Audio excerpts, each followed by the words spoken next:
चलो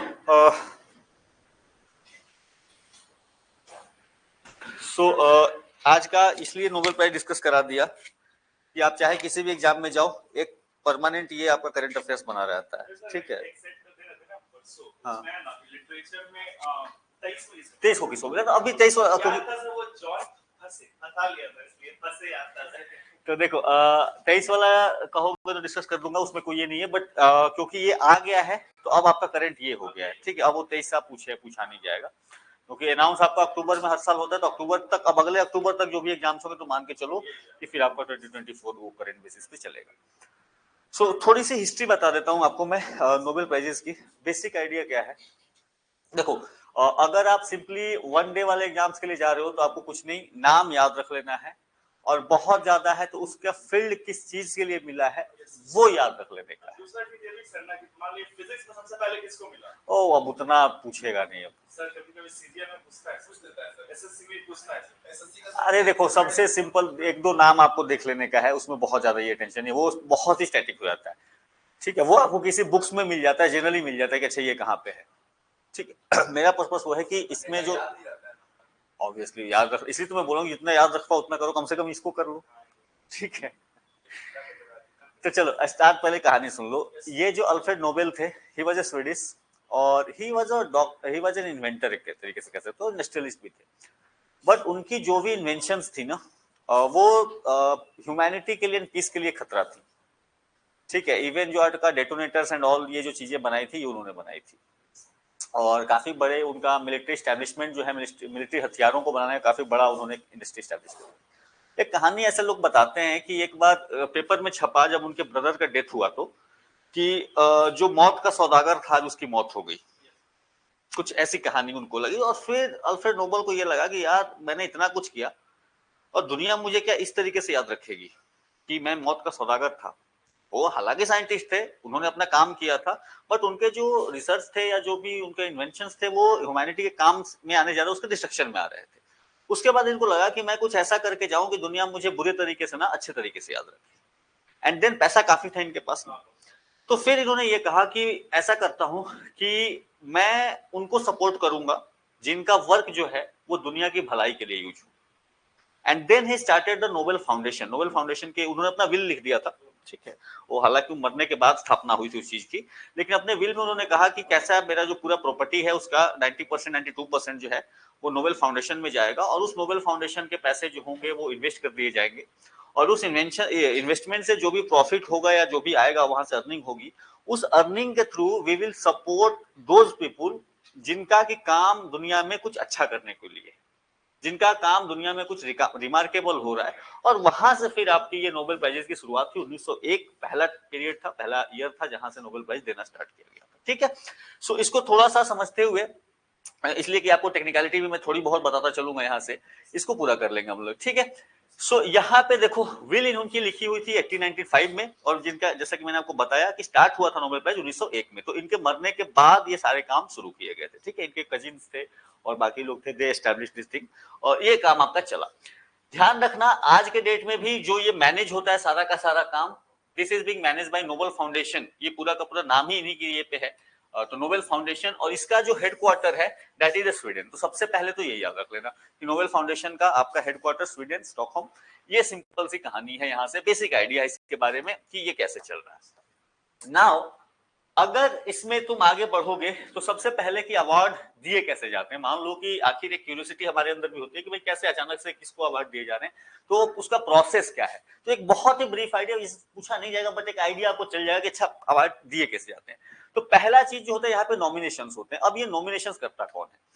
जनरली ये लोग जो है जो वो वैसे लोग जिनको पहले नोबेल प्राइजेस मिल चुके हैं, या फिर वैसे लोग जो गवर्नमेंट में बहुत बड़े बड़े पोस्ट पे बैठे हैं, यानी कि स्टेट गवर्नमेंट के असेंबलीज के, या फिर वैसे लोग जो कि इस नोबेल कमेटी के हिस्सा हैं। ठीक है, इस फंड को मैनेज कर रहे ये लोग, या कोई बहुत ही रिकॉग्नाइज्ड रेपुटेड साइंटिस्ट वगैरह जो है, तो फिर वो लोग क्या करते हैं, वो लोग अपने अपने बेसिस पे दे नॉमिनेट पीपल। अच्छा इस साल का इनका काम अच्छा रहा है, इनको नोबेल प्राइज के लिए आई एम रिकमेंडिंग इट। ठीक है, या मैं नॉमिनेट करता हूं, ये काम होती है। इसके बाद हर प्राइज कैटेगरी के लिए, हर प्राइज कैटेगरी, अच्छा कितने प्राइजेस मिलते हैं नोबेल में? 6 मिलते हैं। तो हर प्राइज कैटेगरी के लिए यहाँ पे एक नोबेल कमेटी की स्टैब्लिशमेंट करी जाती है, और इस नोबेल कमेटी में again there will be people जो कि साइंस फील्ड से हैं, वैसे लोग जो कि आपका जिनका काम रहा है उस फील्ड में, जिनका कि नोबेल जिनको पहले मिल चुका है, ठीक है, हायर अथॉरिटीज रहेंगे। तो ये फिर आपका किया जाता है। एंड देन यहाँ पे इंस्टीट्यूशंस का भी रोल होता है, हर एक इंस्टीट्यूशन, हर प्राइज के लिए एक अलग अलग इंस्टीट्यूशन है, ये इसको एवेलुएट करते हैं कि अच्छा भाई किसको मिलना चाहिए। फाइनली यहाँ पे जो भी इंस्टीट्यूशन होंगे वहां पे ये जब हो गया कि 4 या 5 नाम इन्होंने सिलेक्ट कर लिए कि अच्छा 50 नाम आए थे नॉमिनेशंस में, इसमें से 5 नाम हमें लग रहा है कि ये जाने चाहिए। नाउ वहां पे फाइनली होती है वोटिंग, ठीक है। तो यहाँ पे वोटिंग की प्रोसेस भी चलती है, और इसीलिए नोबेल कई बार इसको गलत तरीके से भी लोग कहते हैं कि भाई लोग अपनी आइडियोलॉजी को या इस तरीके को प्रमोट करने के लिए भी नोबेल का यूज करते हैं। क्योंकि आप देखो कि वैसे दुनिया में काफी बड़ा माना जाता है कि महात्मा गांधी पीस के काफी बड़े ये थे, लेकिन महात्मा गांधी को आज तक नोबेल नहीं मिला पीस के लिए। या फिर बहुत से वैसे लोगों को, जैसे वियतनाम वार के दौरान जो अमेरिकन प्रेसिडेंट थे रूजवेल्ट, उनको नोबेल प्राइज दिया गया। तो हुआ कि भाई आप कह रहे हो पीस पीस और उधर फ्रंट में वॉर लड़ रहे हो। सिमिलरली यासिर अराफात को पैलेस्टीन वॉर के दौरान कि भाई तुम कैसा पीस एस्टेब्लिश कर रहे हो। तो यहाँ पे कई बार क्या होता है कि यहाँ पे कंट्रोवर्शियल जरूर हो जाता है कि अपनी आइडियोलॉजी को प्रमोट करते हैं या क्या करते हैं, बट ओवरऑल ये ध्यान रखना है आपको कि जो भी इंस्टीट्यूशंस हैं, अवार्डिंग इंस्टीट्यूशंस हैं, वहां पे वोटिंग की प्रोसेस होती है, वोटिंग के द्वारा ही ये डिसाइड होता है कि ये किसको मिलना चाहिए। एंड फाइनली आपका ये सब होने के बाद प्राइजेस अनाउंस कर दिए जाते हैं अक्टूबर में। अक्टूबर अभी चल रहा है, प्राइजेस अनाउंस हो गए, बट फाइनली जो आपका प्राइज मिलेगा दैट विल बी इन दिसंबर, ठीक है। और वहां पे प्राइज मिलने के बाद फिर उनकी पार्टी वार्टी होगी, वो अलग कहानी है। ना ये चीज जरूर ध्यान रखना कि विच आर द फील्ड्स जिनके लिए आपको नोबेल दिए जाते हैं, ठीक है। ये आपको अगेन आपके लिए इंपॉर्टेंट हो जाएगा वो कौन से फील्ड हैं जहां से आपको मिलेंगे। तो सबसे simple physics, chemistry, medicine, not bio, bio ना बोलो, no never say bio, medicine different हो जाएगा, बायो दूसरा हो जाएगा, ठीक है। सो फिजिक्स, केमिस्ट्री, फिजियोलॉजी और मेडिसिन लिखो, देन लिटरेचर, पीस और इकोनॉमिक्स। इकोनॉमिक साइंसेज लिखा हुआ है यहाँ पे, सो यूज इकोनॉमिक साइंसेज, ठीक है। Never say economics, economic sciences अगर आपसे कहीं पूछे तो यूज इट इकोनॉमिक साइंसेज, ठीक है।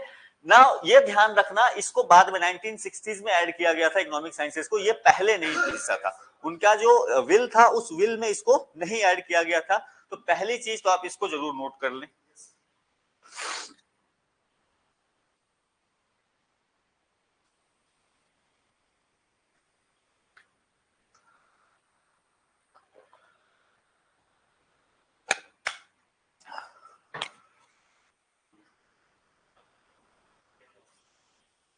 तो इसमें तो 3 तो आपका साइंस के पोर्शन में ही आ जाएगा, ठीक है।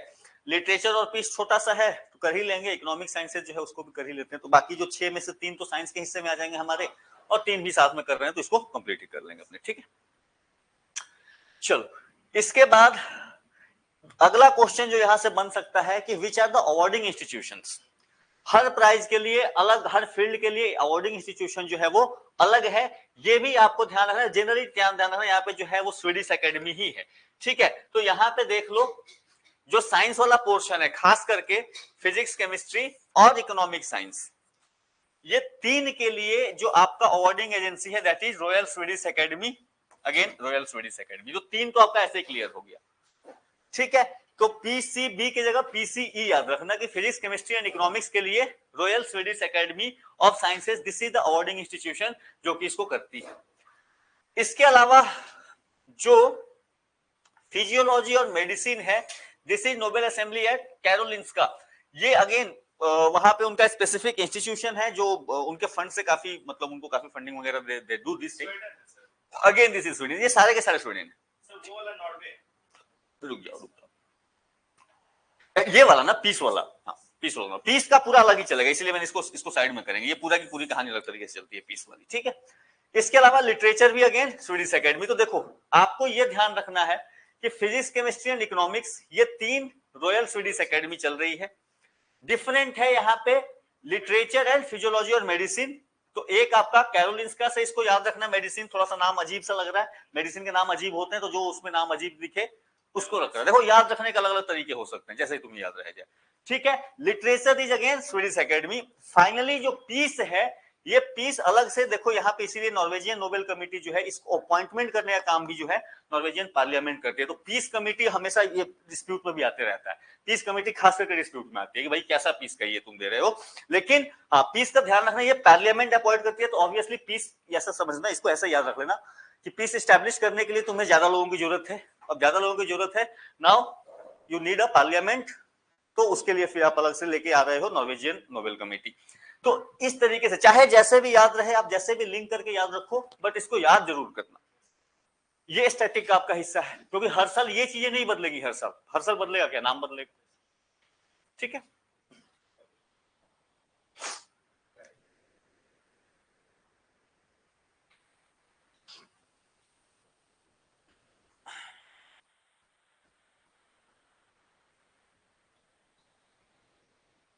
नहीं ठीक है, ठीक है, तुम करो।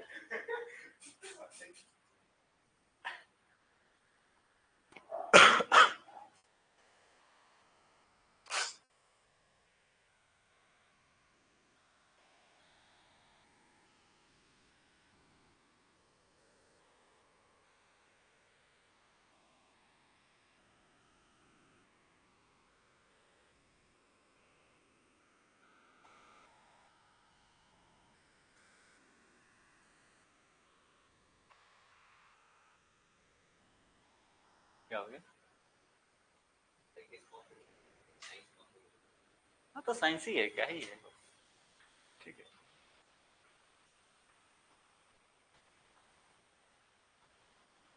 चलो डन। अब रहा सवाल किनको मिलता क्या क्या है। अच्छा, एवेल्युएशन क्राइटेरिया देखो सिंपल सी, ये आपको पूछा नहीं जाएगा, बट एक बेसिक आइडिया मैंने आपको बताया कि जो उनका विजन ही था अल्फ्रेड नोबेल का, कि प्राइजेस उनके दिए जाएं जो ह्यूमैनिटी में कुछ कंट्रीब्यूट कर रहे हैं, जो कुछ अलग कर रहे हो, और जिनका वर्क जो है वो ह्यूमैनिटी के लिए काफी सिग्निफिकेंट हो सकता है in positive way. So therefore यहाँ पे पहली चीज तो ये याद रखना कि यहाँ पे जो प्राइजेस अवार्ड किए जाते हैं that is for specific achievements, not for overall work. हालांकि this is an exception for no literature. ठीक है, लिटरेचर में ओवरऑल वर्क भी देखे जाते हैं। तो पहली चीज, जनरली आपका स्पेसिफिक अचीवमेंट्स हो, नॉट फॉर ओवरऑल सिग्निफिकेंस। आपने कुछ क्या किया, उसको पर्टिकुलर नाम होना चाहिए कि भाई किस लिए आपको मिल रहा है, उस पर एक स्पेसिफिक टॉपिक्स होने चाहिए, क्या हुआ उसका सिग्निफिकेंट क्या हुआ, तो वो होना चाहिए। लिटरेचर में जनरली देखा जाता है कि आपका पूरा का पूरा काम किस तरीके से चला है। देन मेन यहाँ पे जो फोकस है that is the impact and importance. मैंने बताया थ्योरेटिकल कुछ कर दोगे तो उसका बहुत ज्यादा ये नहीं होने का, उसका प्रैक्टिकल एप्लीकेशन दिखना चाहिए। और इसी वजह से जो जनरली ये जो प्राइजेस दिए जाते हैं, दीज आर गिवन टू दो जिनके की डिस्कवरी जो है या तो रिसेंट है, लग रहा है इसके फ्यूचर में काफी यूज होगा, या किसी ऐसे को भी मिला जिसका कि आपका काम जो है काफी दिनों से उसने जो वर्क किया था उसका इंपॉर्टेंस आपको दिखना शुरू हो गया। इसीलिए कई प्राइजेस आप देखोगे कि उन्होंने ये काम कर दिया था 30 साल 40 साल पहले, and now they are being awarded आपका नोबेल प्राइज। ठीक है, तो ये क्राइटेरिया हो सकता है। महात्मा गांधी वाले केस में उन्होंने यही कहा कि भाई यहाँ पे जो इनका काम तो दिख रहा है, बट अब तो महात्मा गांधी मर चुके हैं तो उनको दे नहीं सकते। तो ये भी ध्यान रखना, नोबेल प्राइज पोस्टमसली नहीं दिया जा सकता है, जिंदा होंगे आप तभी दिया जाएगा। तो ये कंडीशन भी होती है। और ये लोग टाइम लेना इसलिए शुरू कर दिए ना कि इसमें कई बार फर्जी ये भी आ जाता था। और जैसे एक दो बार हो गया था इनके साथ कि मेडिसिन के लिए इन्होंने दे दिया और बाद में पता चला कि ये बकवास कर दिया था इन्होंने। ठीक है, तो इसीलिए इन्होंने कहा कि खास करके जो साइंस वाले फील्ड हैं इनमें हम थोड़ा सा टाइम लेके देखेंगे, तो कम से कम आपका इंपैक्ट दिखना शुरू हो जाए या लोगों को इनफ टाइम मिले ताकि वो आपके आर्टिकल्स आपके वर्क को रिव्यू कर सके। ठीक है, तो ये चीज आप जरूर ध्यान रखना। ये आपका बेसिक एक इवैल्यूएशन क्राइटेरिया, प्रैक्टिकल वर्क होना चाहिए, लार्जर सिग्निफिकेंस होना चाहिए एंड स्पेसिफिक अचीवमेंट्स होने चाहिए। प्राइजेस की बात करोगे तो एक इनको डिप्लोमा लेटर मिलता है, ठीक है, दूसरा एक मेडल दिया जाता है, और तीसरा एक आपको पैसा दिया जाएगा। और बेसिकली हर ये प्राइजेस चेंज हो सकते हैं डिपेंडिंग अपॉन की जो वो फंड है वो फंड की अर्निंग कितनी हो रही है। ठीक है, तो फंड की अर्निंग के हिसाब से वो प्राइजेस का वैल्यू जो है वो चेंज होता है, सालों साल नहीं चेंज होता, बट हाँ 2 साल 4 साल 5 साल में इट कैन वेरी। नहीं, ऐसा नहीं होगा, उसमें बताता हूं इसमें क्या चल रहा है आपका। तो यहाँ पे बेसिकली हर सब्जेक्ट के लिए आपका आज के डेट में जो चल रहा है दैट इज बेसिकली 1 मिलियन $, थोड़ा सा ज्यादा है 1 मिलियन से।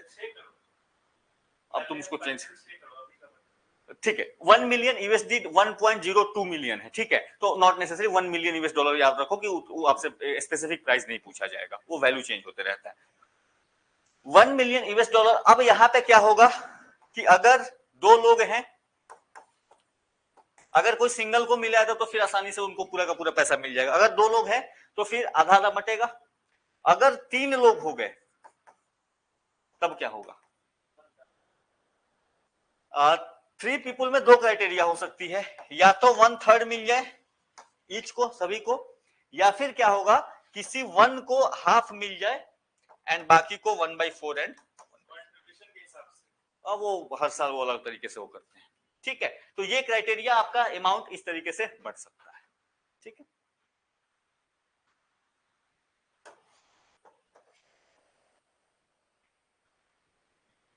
थोड़ा सा एक्स्ट्रा कुछ फैक्ट्स। 1901 पहला प्राइस, ये हमने बात करी।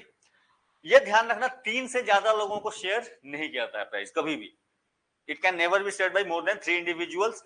और तीसरी चीज कि ऑर्गेनाइजेशंस जो हैं, ऑर्गेनाइजेशंस को भी ये प्राइज मिल सकता है बट ओनली द। अब ये सिंपल देखो, किसी एग्जाम में ना किसी और तरीके से क्वेश्चन दे देगा कि भाई क्या ऑर्गेनाइजेशंस को फिजिक्स का प्राइज दिया जा सकता है, जस्ट सिंपली एक स्टेटमेंट डाल दिया, अब तुम कहोगे ये कहां से, तो तुम्हें लगेगा अच्छा ऑर्गेनाइजेशंस को मिलता है, तो बट ऑर्गेनाइजेशंस को मिल सकता है ओनली द पीस प्राइज। अभी तो मिला है जिसको जापान का जो है, हाँ, ऑर्गेनाइजेशन भी नाम भी है, ऑर्गेनाइजेशन भी नाम भी है, तो उसको क्या है, ऑर्गेनाइजेशन को मिला है, ऑर्गेनाइजेशन को मिला है, ठीक है। सो पीस प्राइजेस ऑर्गेनाइजेशंस को मिलते हैं। तीसरी चीज, पोस्टमसली नहीं मिलते, मरने के बाद जो उनको नहीं मिला दिया जाता, ये भी ध्यान रखना। और यहां पे जैसा कि आपको पहले ही बताया कि जो पीस प्राइज है इन नॉर्वे में चल रहा है, नॉर्वे वहां पे कमिटी भी नॉर्वे वाली थी, ठीक है, अवार्डिंग जो इंस्टीट्यूशन था पार्लियामेंट के दौरान, तो पीस प्राइज ये ऑस्लो नॉर्वे में दिया जाता है और बाकी जो है प्राइजेस दिए जाते हैं आपको स्वीडन में, स्टॉकहोम स्वीडन में। अगेन ये कुछ बेसिक फैक्ट्स हैं, ये अब factual data, if you know you know, if you don't you know. अच्छा, एक ऐसा ही नोबेल प्राइज मैथमेटिक्स के लिए मिलता है,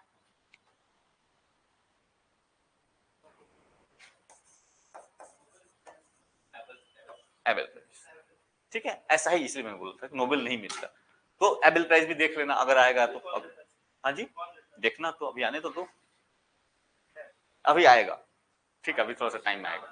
हाँ जी, भारत में, भारत में ना, ठीक है। तो चलो, इतना काम करने के बाद ना इस साल के थोड़े से अचीवमेंट्स और क्या हैं उन चीजों से स्टार्ट करते हैं। तो सबसे पहले जिस सीक्वेंस में मिलता है मैं उसी सीक्वेंस में वो करा भी रहा हूँ, ठीक है।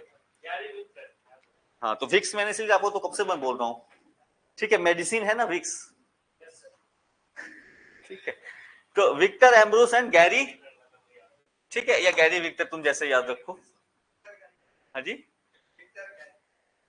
गैरी क्रिस्टन था ना बैट्समैन, तो गैरी विक्टर हो गया। चलो गैरी विक्टर कर लो। मेडिसिन, फिजियोलॉजी, ठीक है, नाम आपको याद रखने पड़ेंगे, ठीक है, मैं तो भूल जाऊंगा, मुझे नहीं याद रहेगा।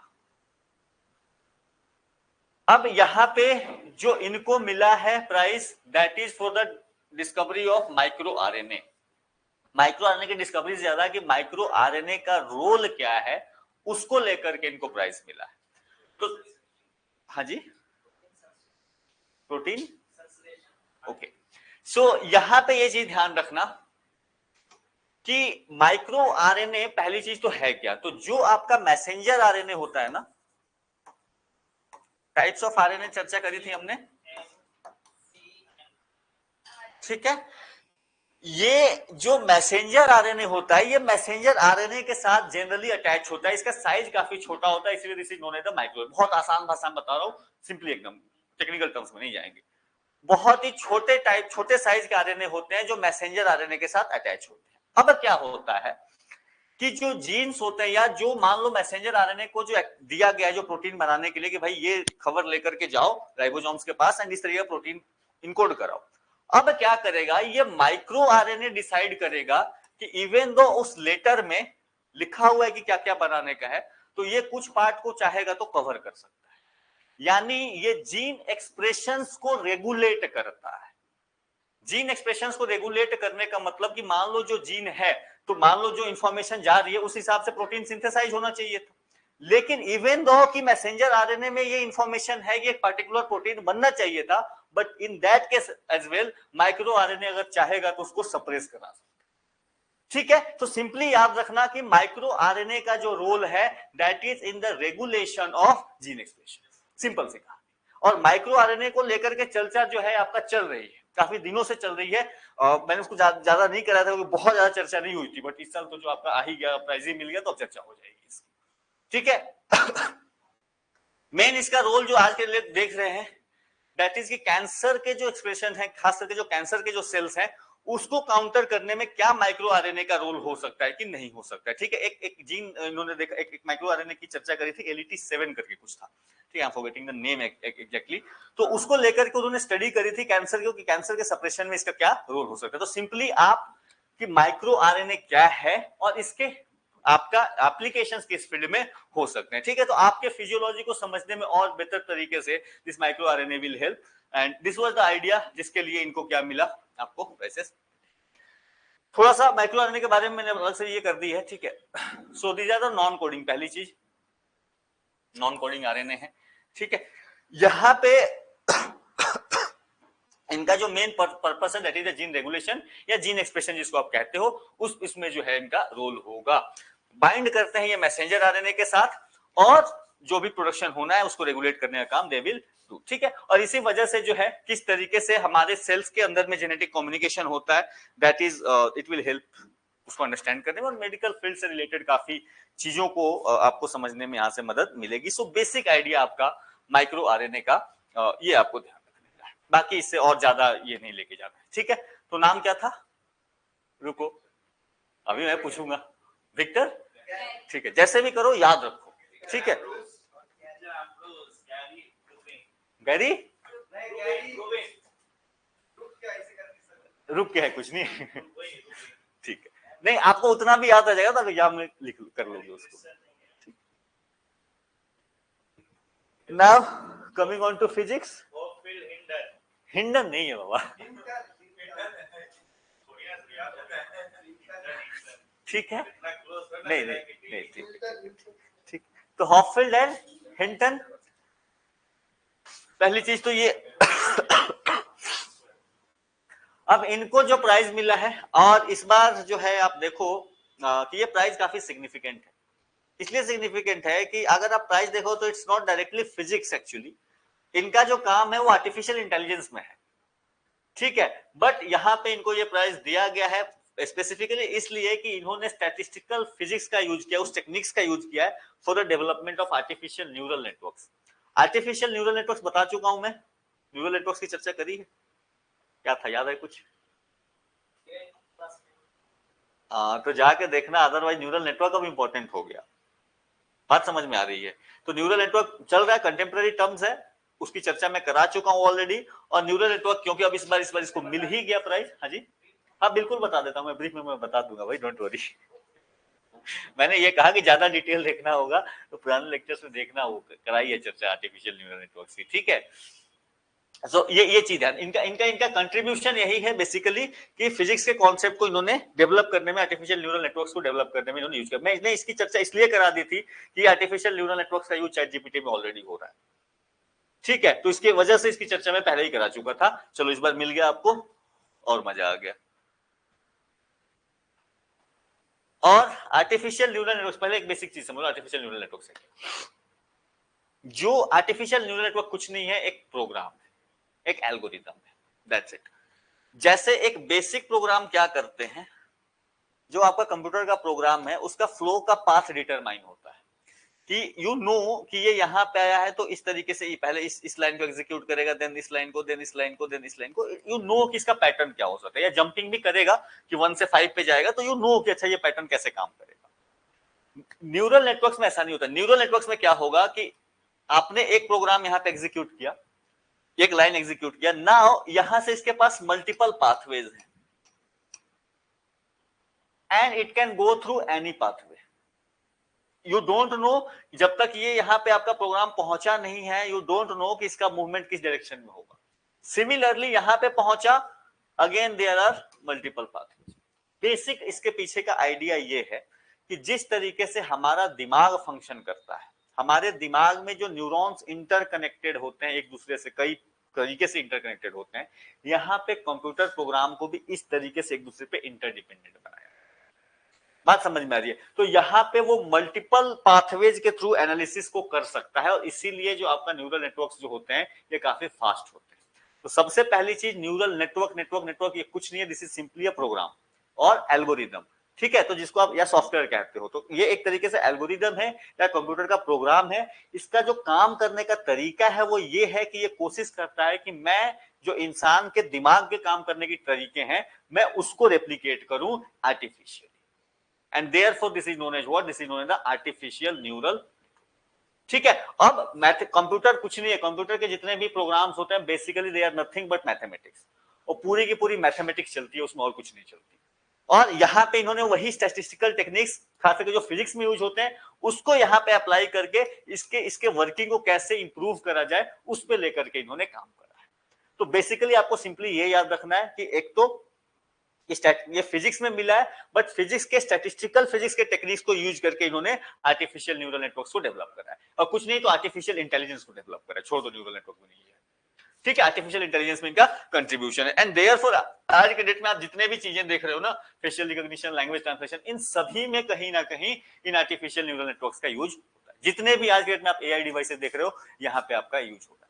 ठीक है, इनके नाम पे ही एक तरीके हॉफिल्ड जो है स्ट्रक्चर या हॉफिल्ड स्ट्रक्चर करके उसके लिए उन्होंने स्पेसिफिकली ये करा है। ठीक है, तो इसमें सिंपली इतना आप ये रख लो, या फिर ऐसे ध्यान रखना, एक चीज और भी इससे हो सकता है, ये हॉफिल्ड अगर आपसे स्ट्रक्चर पूछ देना हॉफिल्ड स्ट्रक्चर क्या है, हॉफिल्ड स्ट्रक्चर इज नथिंग बट ये एक तरीका है जिसके थ्रू आप आर्टिफिशियल न्यूरल नेटवर्क्स को बनाते हो।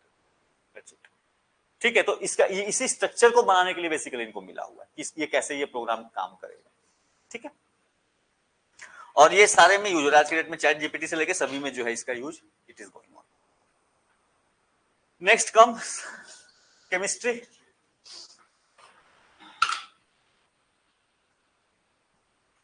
कर लिया ना, नहीं लिखा तो लिख लो, अदरवाइज जो है आई हैव ट्राइड कि मैं बहुत सारा इंफॉर्मेशन सप्रेस कर दूं, अदरवाइज टेक्निकलिटी हो जाती है फिर वहां पे।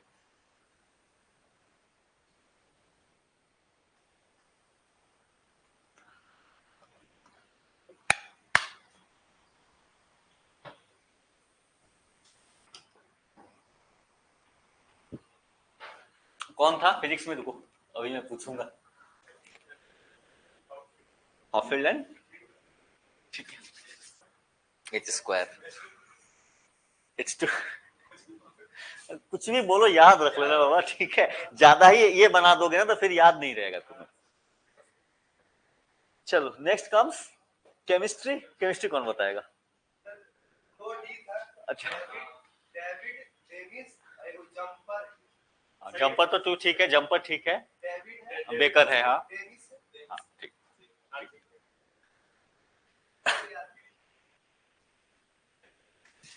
तो डेविड बेकर, डेमिस हसाबिस, ठीक है, एंड जॉन जंपर।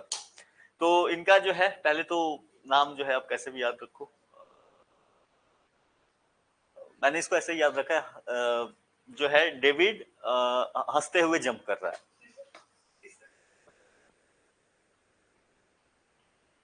तो जैसे भी तुम्हें याद रहे।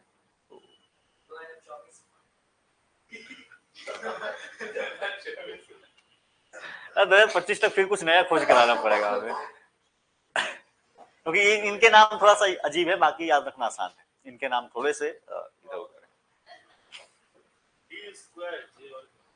हाँ जी, नहीं डेविड काफी कॉमन नाम हो जाता है ना, डेविड काफी, जॉन ये काफी कॉमन नाम है। ठीक है, ये उनका टाइटल होता है, जैसे हमारे टाइटल्स पीछे होते हैं उनके टाइटल्स पहले होते हैं एक तरीके से, इट्स लाइक दैट। तो आपको आप जाके खोजोगे तो आपको 50% लोगों के नाम या तो डेविड है या तो जॉन है, खोजते रहो कौन डेविड है कौन जॉन। ठीक है, और नहीं फंसाना होगा, किसी किसी का नॉमिनेशन हुआ होगा ना इसी नाम से। हाँ, अरे वाह वो अलग तरीके से वो तो मिक्स हो गया ना, वो उन्होंने अगेन केमिस्ट्री में प्राइज मिला है फॉर द प्रोटीन सिंथेसिस तरीके से कहते हो कि ये इन्होंने एक ने इनमें जो बेकर का रोल है दैट इज कि आप आर्टिफिशियल प्रोटीन्स को कैसे बनाओगे, और बाकी दो का रोल है कि आप जो प्रोटीन का स्ट्रक्चर होता है आप उसको कितना एक्यूरेटली कैसे प्रेडिक्ट कर सकते हो। ठीक है, तो यहाँ पे दोनों ही जगहों पे क्या है, दोनों ही जगहों पे the prize is related to the structure of proteins. एक जगह बनाने की है और दूसरी जगह प्रेडिक्शन की है। ठीक है, तो अगेन केमिस्ट्री में आपका प्रोटीन से रिलेटेड है, तो कंफ्यूज ना कर जाना मेडिसिन से लेकर। ठीक है, क्योंकि यहाँ पे चांसेस होंगे आपको कि मेडिसिन के लिए है ये प्रोटीन वाली कहानी और वहां पे है, तो वहां पे क्या थी मेडिसिन वाले में माइक्रो आरएनए। ठीक है, वो पूरा ही अलग कहानी चल रही है वहां। हाँ जी, डन। सो बेकर का सबसे बेसिक, बेकर का जो कंट्रीब्यूशन है, बेकर ने नए प्रोटीन डिजाइन किए हैं जो कि आपको नेचर में एग्जिस्ट नहीं करते। ठीक है, so he has succeeded with almost impossible feat building entirely new kinds of proteins. Not only this, he also given a computational method कि आप इस मेथड का यूज करके किस तरीके से आगे भी नए तरीके के प्रोटीन्स को आप बना सकते। तो यानी कि बेकर का जो कंट्रीब्यूशन है that is with the artificial protein creation को लेकर के है बेकर। और आप ऐसे भी याद रखना, बेकर है ना, बेक कर सकता है, बेकिंग करते हैं ना, तो बेकिंग करने में क्या होता है, कुछ नया बनाते हैं, खाना बनाते हैं, तो ये क्या कर रहा है, ये कुछ नया प्रोटीन आपको बना के दे रहा है। बेकर को ऐसे करके यू विल। अब ये इसका रोल इसलिए आपका इंपॉर्टेंट हो जाता है क्योंकि इस सिंथेटिक प्रोटीन्स का यूज करके आप स्पेसिफिक फंक्शंस, मतलब स्पेसिफिक प्रोटीन्स बनाए जा सकते हैं जो स्पेसिफिक काम कर सकते हैं। इवन लाइक कि आप breaking down non biodegradable plastic और टैकलिंग डिजीज कॉजिंग प्रोटीन्स। तो अगेन यहाँ पे अब यूपीएससी मुझे जो यहां तक लग रहा है, जो उसकी आदत है, वो अगली बार पूछेगी कि प्रोटीन्स का यूज करके क्या क्या काम किए जा सकते हैं। ठीक है, अगेन वो बहुत बड़ा एरिया कि क्या क्या कह सकते हैं, ऑलमोस्ट सारे काम किए जा सकते हैं लिविंग थिंग से रिलेटेड। ठीक है, नेचर में जो काम हो रहा है आप उसको स्पीड अप कर सकते हो या दूसरे पाथवे के through it can be done. ठीक है, ये ऐसा इमर्जिंग फील्ड यहां पे इन्होंने बेकर ने दे दिया है। और इसके वजह से फायदा क्या हो गया है कि जो आपका एक बेसिक एवोल्यूशन प्रोसेस था कि प्रोटीन्स को बनने में, नए तरीके के प्रोटीन्स को बनने में काफी टाइम लगता है, वो काम को इन्होंने क्या कर दिया है, बहुत स्ट्रेट फास्ट कर दिया, बहुत ही तेज कर दिया। तो एवोल्यूशनरी एक कह सकते हो, ये जंप के तरीके से ये काम करेगा। तो जो चीजें नेचर में कोई प्रोटीन, नया प्रोटीन क्रिएट होने में it take like thousands and thousands of years, but now if you are creating it artificially, तो आप समझ सकते हो कि आपका स्टेज कहां से कहां जा सकता है। ये मतलब इट इज बियॉन्ड इमेजिनेशन अभी चल रहा है। इवन जो आपका जो थियरी आपकी चार्ल्स डार्विन की क्यों क्रिटिसाइज करी जाती है, इसीलिए क्रिटिसाइज करी जाती है कि चार्ल्स डार्विन ने दे दिया कि एवोल्यूशन ऐसे हो गया था स्टेप बाय स्टेप। लोगों ने जब उसको पढ़ना स्टार्ट किया, मैथमेटिकली इम्पॉसिबल हो जाता है उतने टाइम पीरियड में इतने प्रोटीन्स का बनना, स्पेसिफिकली इस स्ट्रक्चर से प्रोटीन्स का बनना। और ये एक बहुत बड़ा क्रिटिसिज्म हो जाता है आपका डार्विन के थियरी का, कि डार्विन ने जो है इधर उधर मैनिपुलेशन करके प्रूफ करा दिया। अब क्योंकि लोगों ने मान लिया तो ये चल रहा है आज भी, बट मैथमेटिकली इसको बहुत से लोगों ने कहा कि ये प्रोटीन्स का बनना ही बहुत बड़ी बात हो जाएगी। इट टेक लाइक बहुत सारे परम्यूटेशन एंड कॉम्बिनेशन बनते हैं तब जाके एक स्पेसिफिक प्रोटीन डिजाइन होता है, क्योंकि एक भी इधर उधर होगा तो वो प्रोटीन क्रिएट ही नहीं होगा। और नंबर ऑफ मॉलिक्यूल्स उसमें कितने, they have given the mathematical chart, कितना टाइम लगेगा इसमें। And now he has created something new. ठीक है, तो कहने का मतलब रिलीज, तो इन्होंने इस स्टेप को काउंटर कर दिया ना कि आर्टिफिशियल क्रिएशन कर दिया। आर्टिफिशियली क्या, नेचुरली बनने में अभी वो ही टाइम लगेगा, वो जो प्रोसेस है उतना ही टाइम लगेगा अभी भी। चलो, इसके बाद दूसरे जो हैं, इन्होंने एक एआई मॉडल बनाया है और इस एआई मॉडल का नाम है अल्फा फोल्ड। तो हसाबीस एंड जंपर, हसाबीस, ठीक है, देख लेना भाई प्रोनाउंसिएशन कुछ इधर उधर हो तो ठीक है, आई डोंट नो। इनका देखो इस बार कैसे मिल गए, अल्फा फोल्ड 2 और अगेन यहाँ पे फिर आपका एआई मॉडल आ गया। तो ये इनको किस लिए मिला, इनका ये जो मॉडल है AI model, now this can predict the protein structure. कौन, टर्की कह सकते, पता नहीं, चेक कर। अरे कहीं का भी हो, वो जहां से पढ़ के उसने किया है वहीं से उसको कहा जाएगा। अब हरगोविंद खुराना वो क्या कहोगे, इंडियन, अच्छा। So, नाम ही नहीं लग रहा है इसमें। हाँ? अच्छा यूके बॉर्न नहीं है, हाँ तो ठीक है, पिताजी वहीं रहे होंगे। सही आप टर्की है। नाम टर्की है ना, चलो ठीक है। सो अल्फा फोल्ड 2 ये इनका काम है, डायरेक्टली प्रोटीन पे इन्होंने काम नहीं किया है, इन्होंने एक एआई मॉडल को डेवलप किया है और इस एआई मॉडल की मदद से आप क्या कर सकते हो, प्रोटीन के स्ट्रक्चर को काफी जल्दी आप समझ सकते हो कि अच्छा इसका स्ट्रक्चर किस तरीके से है। सो ये बेसिकली काम करने का इसका भी तरीका वही है, अल्फा फोल्ड जिस तरीके से बाकी आपको एआई मॉडल काम करते हैं कि इनके पास एक डेटाबेस होगा of the non protein structure and amino acid sequence, और उसके बेसिस पे आप उस एआई मॉडल को ट्रेन करते हो, और ट्रेन करने के बाद जैसे जितना ज्यादा ट्रेन करोगे उसकी एक्यूरेसी उतनी ज्यादा बढ़ती चली जाएगी। तो सारे के सारे एआई मॉडल क्या किए जाते हैं, इसी तरीके से बनाए जाते हैं। एक उसके पास डेटाबेस दिया गया होता है, जैसे एआई मॉडल क्या करता है कि जैसे आपने उसको बहुत सारी कहानियां सुनाई, बहुत सारी कहानियां सुनाई, तो उसको देखते देखते, जितनी हमें नहीं होता है, मूवी देखते देखते हमें आदत हो जाती है, इतनी मूवी देख ली तो एक टाइम के बाद तुम प्रेडिक्ट करने लगते हो, अरे इस मूवी में अब जो है कुछ ऐसा ही होने वाला है, एआई मॉडल भी वैसे ही काम, उसको इतनी सारी, उसमें इतना डेटा फीड कर दिया गया, ना भी नोज ऑलमोस्ट के अच्छा क्या चलेगा, किस तरीके से कहानी चलेगी, उसको बोलो कहानी लिख के दिखाओ तो यही करता है, बोलता है अच्छा कैसे कहानियां लिखी जाती है, देखा गया 100 में कहानी स्टार्ट हुई है वंस अपॉन अ टाइम, तो भी लिखेगा वंस अपॉन अ टाइम, उसको जो ज्यादा मिलेगा वो लिखना स्टार्ट कर देगा। तो जितना ज्यादा उसके पास डेटा सेट होगा उतना ज्यादा वो अच्छा प्रेडिक्ट कर सकता है, और धीरे धीरे वो उसकी इंप्रूवमेंट क्या होती जाएगी, बेहतर होती जाएगी। तो ये अल्फा फोल्ड 2 भी सेम तरीके से काम करता है, जिन प्रोटीन का स्ट्रक्चर आपको पता है पहले से, आप उसका डेटा उसमें फीड कीजिए, एंड नाउ कुछ नए प्रोटीन्स बनते हैं या मिलते हैं जिनका डेटा आपको समझना है, तो अपनी अंडरस्टैंडिंग के बेसिस पे इट विल ट्राई टू कि इसका स्ट्रक्चर कैसा है, और इससे बट काफी इंप्रूव्ड है। पहले एक मेथड यूज हुआ करता था, एक्सरे क्रिस्टलोग्राफी। अब again what is this x-ray crystallography, simply आपसे पूछ रहा है कि भाई क्या है ये, किस चीज के लिए यूज होता था, क्योंकि चर्चा में आ गया। तो एक्सरे क्रिस्टलोग्राफी ये एक मेथड हुआ करता था जिसके बेसिस पे they are trying to find कि कैसा स्ट्रक्चर है प्रोटीन का, but now you have more better option AlphaFold 2। तो simply recently seen in the news, AlphaFold 2 is, अब ऑप्शन वो किस तरीके से सेट करेगा ये उसके ऊपर है, बात समझ में आ रही, मेरा फोकस है क्वेश्चन देखने के बनने के तरीके क्या क्या हो सकते हैं, समझ में आ गई बात।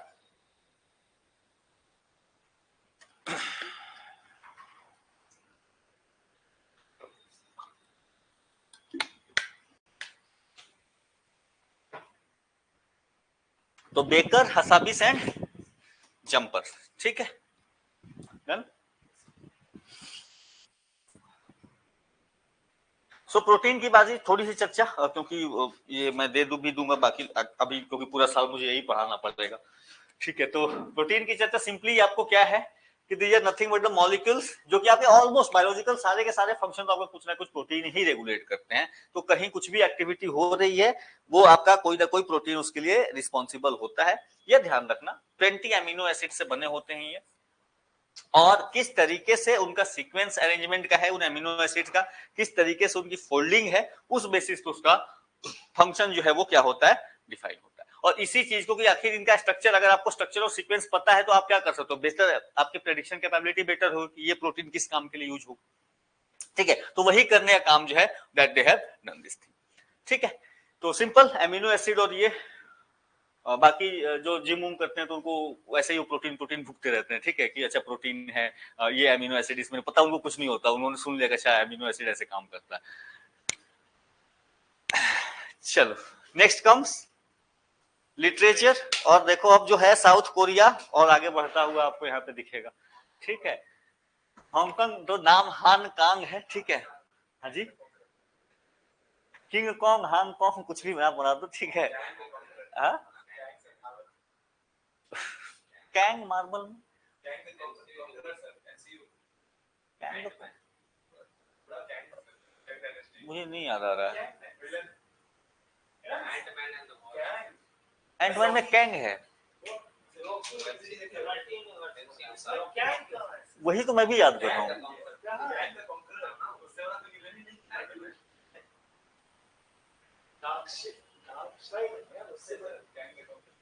दिखाओ दिखाओ ऐसे एक बस ऐसे हुआ, अच्छा okay okay okay okay, got it got it got it got it, हाँ हाँ हाँ हाँ हाँ, चलो आ जाओ हैंगकांग पे आ जाओ।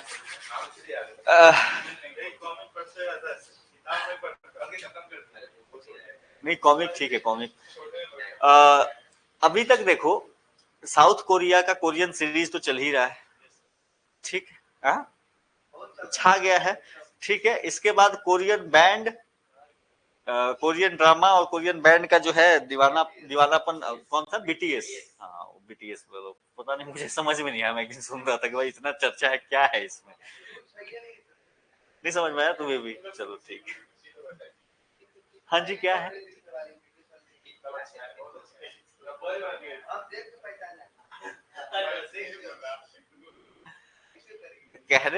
कहने का मतलब देखो,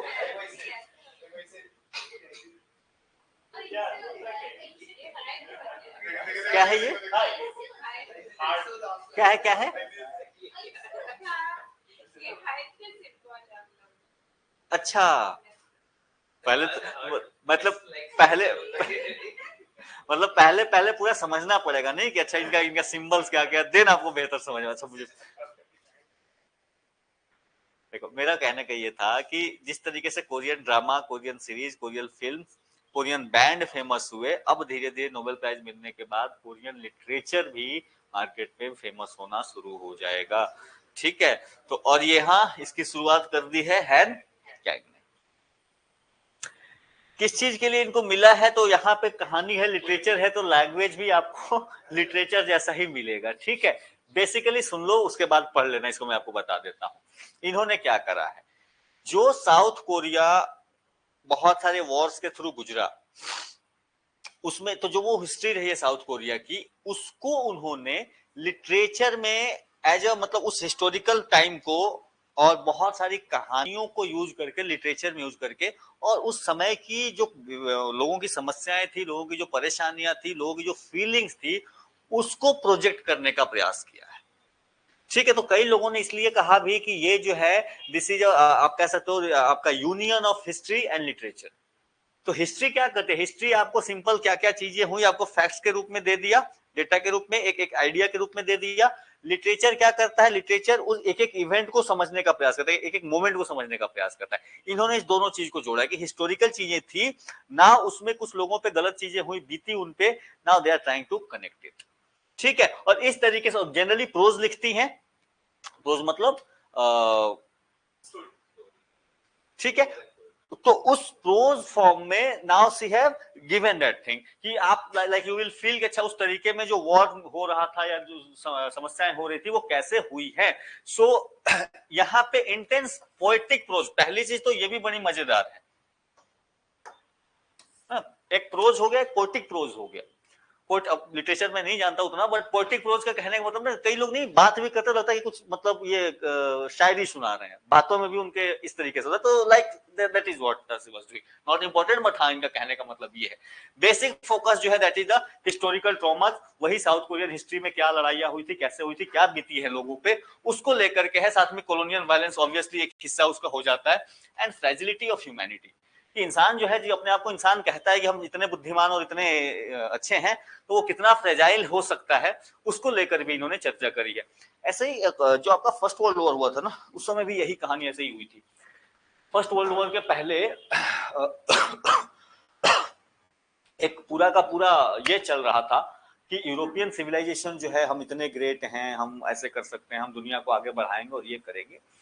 और फिर जब इन्होंने फर्स्ट वर्ल्ड वॉर लड़ा, तो उसके बाद बहुत सारे मार्केट में इस तरीके के बुक्स आए, और इनकी मतलब जो उस समय में लोगों पे वायलेंस किया इन्होंने, इन ह्यूमन ट्रीटमेंट की, वो सबको पता थी। तो उस पर एक सवाल उठ गया था यूरोप में कि क्या हम सच में सिविलाइज्ड हैं। हम कह तो रहे हैं कि हम सिविलाइज्ड हैं, हम इंसान हैं, हमारे इंसान के अंदर काइंडनेस होती है, दिमाग होता है, रीजनिंग, इमोशन सब होता है, और फिर हमने ये काम कर दिया, ये तो जानवर नहीं करते। तो फिर तो कुछ उसी तरीके की कहानी जो है इनके किताबों, मुझे पढ़ना पड़ेगा, बट देखते हैं हम लोग कैसा है। यहाँ पे बेसिकली थीम्स की अगर बात करोगे, patriarchy, violence, grief, historical injustice, तो सारी की सारी चीजें जो है वो सारी थीम। अब सिंपल सा ऐसे याद रखना कि कोई पुराने हिस्ट्री का के मार काट के इवेंट को दिखा रहा हो तो क्या दिखाएगा, सारी चीजें वही दिखाएगा कि भाई दर्द कैसा हो रहा था। उसमें भी कल्चर आज के डेट में जब आपका सिविलाइजेशन डेवलप नहीं थी तो क्या चर्चा, मतलब इतना एडवांस हम नहीं थे, मॉडर्न नहीं हुए थे, तो क्या कर रहे थे? पैट्रियार्की ऑब्वियसली एक बहुत कॉमन फीचर थी अक्रॉस द ग्लोब। आप जैसे इंडिया को एक बहुत बार कह दिया था कि India is a patriarchal society, तो मैं ये पूछता हूँ सिंपली तुम और कोई सोसाइटी दिखाओ जो नहीं रही। तो ये ह्यूमन का डेवलपमेंट का स्टेज ही था वो। तो हर सोसाइटी तुम देखोगे उस टाइम पीरियड में, रेनेसा का पहले पूरा यूरोप देख लो पैट्रियार्कल, तो इंडिया ऑब्वियसली पैट्रियार्कल था, आई एग्री।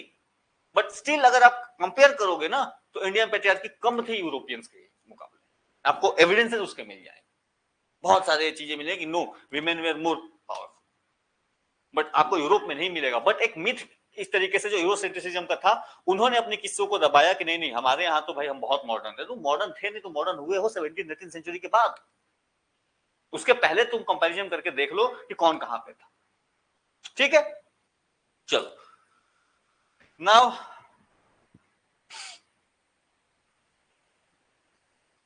इनकी कुछ और किताबें हैं। अब क्योंकि इनको प्राइज मिला है तो फिर इनकी जो और किताबें हैं वो इंपॉर्टेंट हो जाती। ठीक है, तो यहां पे कुछ मेजर किताब कम से कम और कुछ नहीं तो वेजिटेरियन जरूर याद रख लेना, द वेजिटेरियन, क्योंकि इसको ऑलरेडी बुकर प्राइज भी मिल चुका है। इसके अलावा the white book, human acts and Greek lessons, तो 4 किताबें इनकी ये जरूर याद रखें। ऑब्वियसली हो सकता है वो डायरेक्टली इनको ना पूछ के वो पूछ दे कि इसके राइटर कौन है, तो अगर इनको मिल गया तो इनकी बाकी चीजें भी फेमस हो जाएगी। ठीक है, सो बाकी मैंने भी थोड़ा सा, मुझे ये न्यूज़पेपर में आर्टिकल लाइन मिला तो मुझे अच्छा लगा। ठीक है, sir her narrative seeks to transform trauma into art, revealing hidden chapters of Korean history. तो हिस्ट्री और लिटरेचर को कनेक्ट करता हुआ जो ये कहानी है वो। ठीक, नाम याद रहेगा किताबों के? ठीक है, ये कोशिश करना कम से कम 1-2 बार देखे भी। देखो ये इन सब में क्या होता है, आपने 1-2 बार देखा हुआ रहता है तो याद रहता है, नहीं देखा रहने पे मिस हो जाता है। ठीक है, तो वेजिटेरियन है, नाम बहुत कॉमन है, व्हाइट बुक कॉमन है, ह्यूमन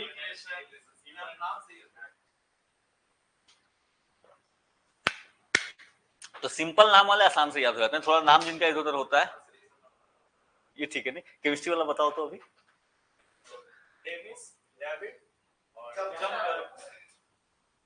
ठीक है,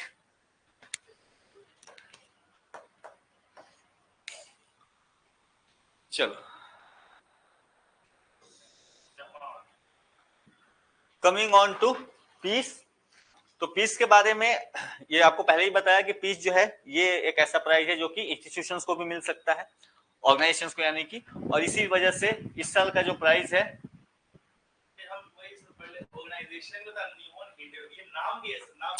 अरे बिल्कुल, तो नाम होने से क्या होगा, ऑर्गेनाइजेशन का नाम है, तुम्हारे यहाँ नाम कुछ और हो सकता है ना, तो यहाँ पर उन्होंने अपना अपने हिसाब से नाम रखा है।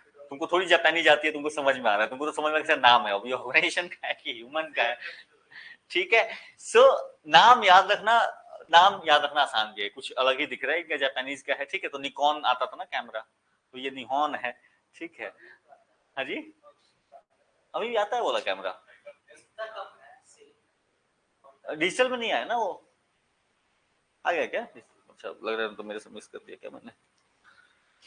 बेसिकली इनको जो प्राइज मिला है दैट इज न्यूक्लियर वेपन्स के खिलाफ अपनी आवाज को बुलंद करने के लिए, जो न्यूक्लियर सर्वाइवर्स रहे हैं, हमेशा उनके राइट्स की चर्चा करना, क्या क्या समस्याएं हुई हैं उसको लेकर के जो इन्होंने काम किया है उसको लेकर के they have got this prize. ठीक है, so efforts to imagine and achieve a world free of nuclear weapons, तो बेसिक इनका पर्पस यही है, इनका जो काम है वही है कि दुनिया में कैसे हम अपना एफर्ट इस तरीके से डालें कि न्यूक्लियर वेपन्स धीरे धीरे खत्म किए जाएं। अब इसको लेकर के फिर एक बार न्यूज़पेपर में 20 आर्टिकल्स आएंगी, ठीक है, कि न्यूक्लियर वेपन्स चलेगा नहीं चलेगा, क्यों जरूरी है, क्या होना चाहिए, तो वो सब क्रैप नहीं देखने का, सिंपली इनका फोकस याद रखना, इनका जो है क्यों इनको प्राइज मिला गया। साथ ही साथ इन्होंने जो हिरोशिमा नागासाकी एटॉमिक बॉम्बिंग्स में जो लोग बचे थे उनके सफरिंग्स को, उनके समस्याओं को दुनिया के सामने लाना कि भाई देखो अगर न्यूक्लियर बम अगर पटका कहीं पे तो क्या क्या चीजें हो सकती है, उसको फरफर पे लाना। इवन लाइक बड़े बड़े जहां पे इवन की मीटिंग्स में भी होती थी तो they used to represent as a civil society कि भाई देखो ये इम्पैक्ट हो सकता है,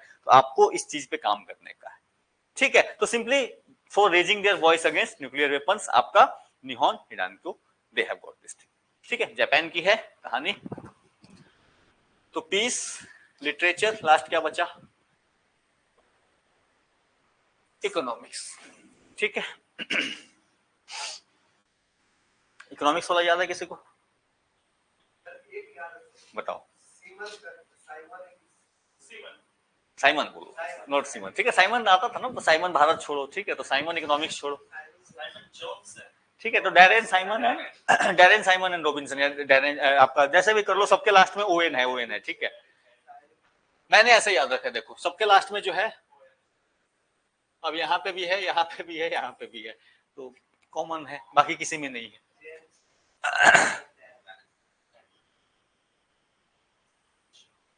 ठीक है, तो Daron Acemoglu, Simon Johnson and James Robinson. Moglu, yes Moglu. Moglu क्या था? अरे यार, लग रहा है मुझे सारी चीजें रिवाइज करनी पड़ेगी, अब लंबा टाइम हो गया मेरे लिए। क्या बताओ, कुछ नया क्रिएट कर पाए तो। जॉन्स इंग्लैंड का बॉलर था ना, हाँ, तो सीमन जॉनसन से सीमन जॉन्स हो गया। अच्छा, और ये रॉबिन्सन से साउथ अफ्रीका का स्पिनर था, हाँ, वो याद हो गया। हाँ, डैरेन से तो बहुत है, डैरेन तो सारे टीम से अलग अलग ले आओगे तो फंस जाओगे। ठीक है, हाँ जी, जॉनसन एंड रॉबिन्सन कर लेना। ठीक है,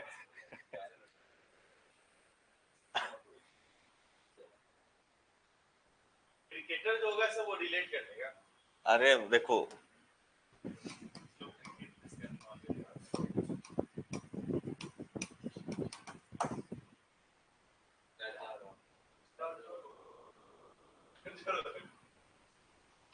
ठीक है, जैसे याद रहना है तुम्हें। अब मेरी भोजपुरी मेरी लैंग्वेज है भोजपुरी, तो भोजपुरी से निकल गई मेरे लिए। आपकी भोजपुरी हाँ जी, क्या से? मैं आ रहा हूँ। हाँ। तो जहां से तुमको जैसे याद रहे, तुम्हें याद रखने से मतलब है। ठीक है, हाँ? क्या बोले, बोलो फिर से। आरा जिला नहीं, लेकिन वो आरा जिला ही लोग बोल देते हैं उसको। वही है ना, जैसे छपरा, छपरा जिला थोड़ी है। सिवान है कि सारण है? लोग अभी जो है बीपीएससी अपीयर करने वाले जा रहे हो ना, तो लोग अभी जो है तो और ये हाजीपुर। ठीक है, तो मोतिहारी से मुझे नहीं याद है, मैं बिहार स्पेशल नहीं हूँ। चलो चलो, ठीक है, ठीक है, हो गया, आ जाओ। अरे बाबा छोड़ दो यार, चंपारण कितना कितना चंपारण हो गया, खेल लिए ना, आ जाओ यहाँ पे।